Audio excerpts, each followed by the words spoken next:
I'm here today with Brad Stevens, whose TEDx talk on personal global economies redefines entrepreneurial success is changing businesses on a global scale. Brad's outsourcing business, OneSource, has experienced huge growth in recent years. But before all of that, Brad had to first find his purpose. Brad, can you tell us a little bit about that journey? I knew I was going to go down the entrepreneurial path, but I was going to work for a company. Had a number of offers from everything from Goldman Sachs to Pepsi to I ended up landing with an investment banking company in Atlanta because I wanted to move back to Atlanta. My family's all from here, but they ended up going under like 2 weeks before I was supposed to start. And so I either got a chance to, so I had some other job offers on the table that I could take, or I knew I was going to go down this entrepreneurial path at some point. So I ended up choosing to do that. Brad, what was your desire for giving a TEDx talk? I'm an entrepreneur and a small to medium business advocate at heart, right? I mean, I grew up in it. In my family, it's all I live and breathe my entire life. And I know that small to medium business is the lifeblood of any economy. I mean, 98% of our businesses in this country are all small to medium business. I mean, only 4% of companies nationally get over $1 million in revenue.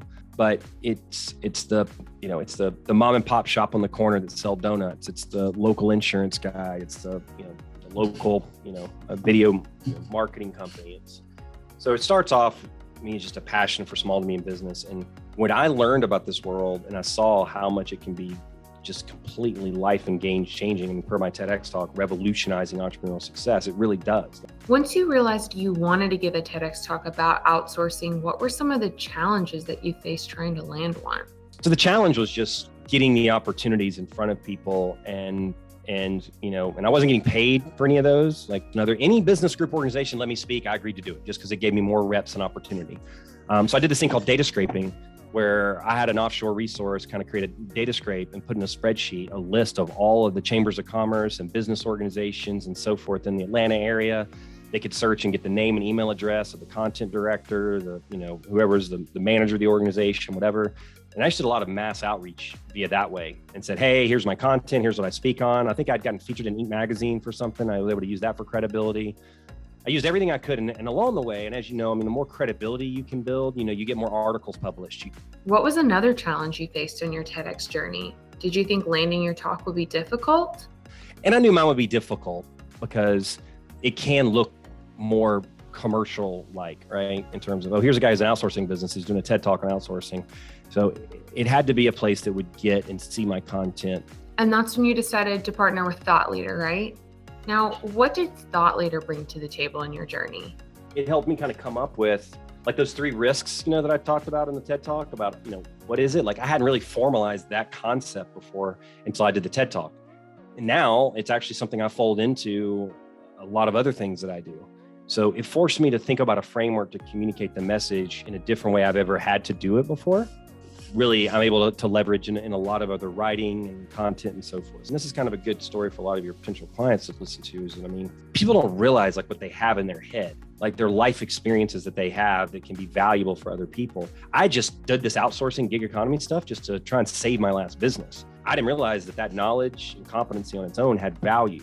And once I got asked to present on it, and I sat down with a whiteboard and I started dumping, I'm like, shit, I know a lot about this stuff.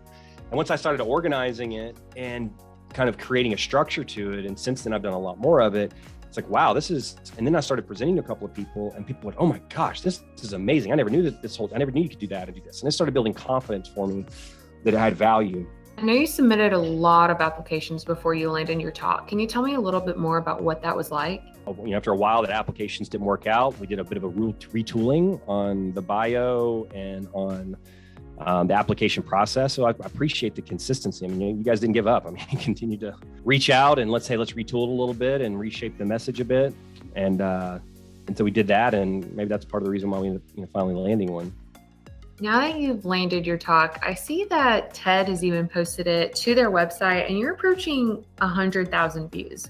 Can you tell me what else has happened as a result of you giving your TED talk? It's an authority building element, right? And it builds authority, it builds credibility.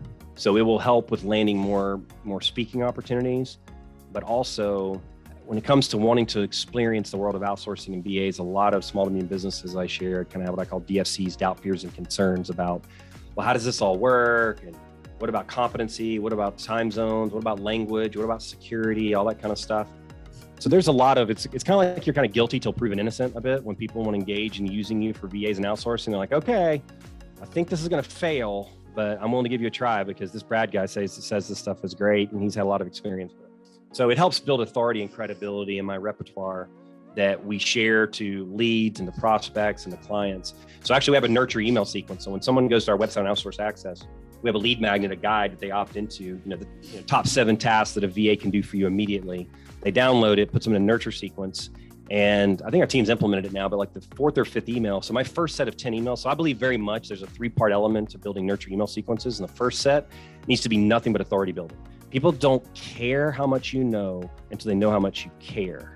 Speaking and thought leadership content is what helped prime the pump for my business kind of initially, right? So I didn't go spend a bunch of money on like paid Google ads.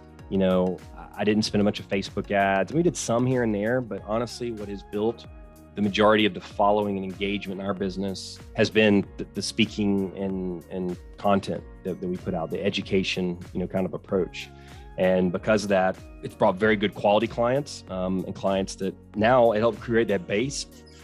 And honestly, our business is just self-perpetuating with a lot of our existing clients adding additional VAs every month. Like we had 12 new VAs added this past month just from existing clients who already have, who get one and they're amazed by the experience.